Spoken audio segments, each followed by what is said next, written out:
Joining us now with more, former Director of National Intelligence, John Ratcliffe. Mr. Director, thank you very much for being here. So it's President's Day. He could have gone, I don't know, the Washington or Lincoln Memorial. You know, that'd be fitting on a President's Day. Instead, or East Palestine for people who are suffering. Instead, he's over in Ukraine, pledging even more for that effort there. Yet, we also, this is another aspect to this, too, Mr. Director. The Communist Chinese have just sent their foreign minister at the same time to Moscow. So as we spend more in Ukraine, China and Russia seem to be getting closer.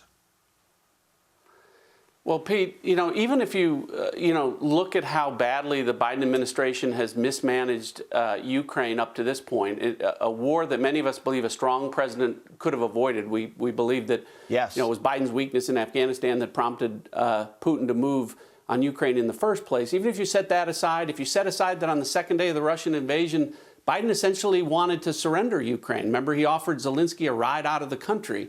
If you set that aside and you set aside that for the past year, no matter whether we're talking about Stinger missiles or javelins or anti-artillery or tanks, the Biden administration in delivering support has been slow and late and indecisive.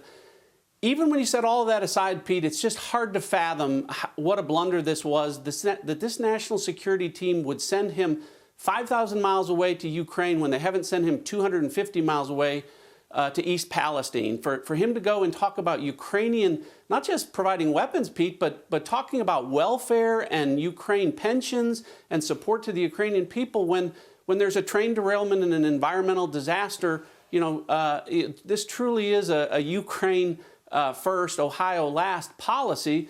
And you're right. At the same while, this only encourages and emboldens China to help Russia and for them to work together in what has been and will continue to be, a multi-directional assault on American supremacy that they have done for the last 2 years, and we can expect to continue for the next 2 years. You talked about Vladimir Putin's calculation as it pertained to Ukraine, and I think you're right about that. They smelled weakness, they smelled an opportunity, and they went for it, just like they did under Obama. But when it comes to the Communist Chinese, what is their calculation in their involvement in Ukraine, and how much does it have to do with their view of Washington? Hey, we can get away with this and at the same time weaken America. Well, everyone saw what happened in Afghanistan, Pete. China certainly did. But make no mistake, Pete, China has been involved in Ukraine since day one. The day that China said, we'll take from Russia all of the oil and gas that you want to sell us, they essentially said to Vladimir Putin, we'll fund your war against Ukraine. So, now that they're talking about, getting more directly involved with weapons and ammunition, I mean, it's really, it's not a whole lot different from what they've already been doing. In fact, I suspect that they've been providing lethal aid already through the Wagner Group, providing drones and other things. So they're going to continue to support Russia against, to work with Russia against us because there are no consequences, Pete. That's the calculation. 1 million Americans died from a virus that they haven't been confronted about. 100,000 Americans have died from fentanyl that they haven't been confronted about. A spy balloon just flew over our whole country, and not only did we not get an apology, they've essentially demanded an apology from us while we return their spy craft to them. No offense is too great.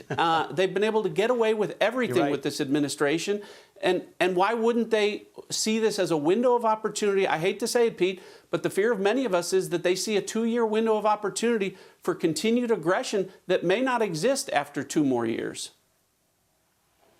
Yeah, continue to gather intelligence, continue to pump people and deadly drugs across our southern border while working with the cartels, and continue to poison the minds of our kids through TikTok. And to move militarily, Pete, that's the concern, is that they'll move militarily on Taiwan while there's a window of opportunity. And essentially, we've given no indications that they're ever going to be considered by the Biden administration anything but a friendly competitor, because that's what we keep telling them. No matter what offense they commit, no matter what aggression against our country and our citizens, they just keep getting away with it. Yeah. Well, we hold hands with Ukraine as if that is the largest strategic imperative on planet Earth right now. Well, next to climate change, too. Director Ratcliffe, thank you very much.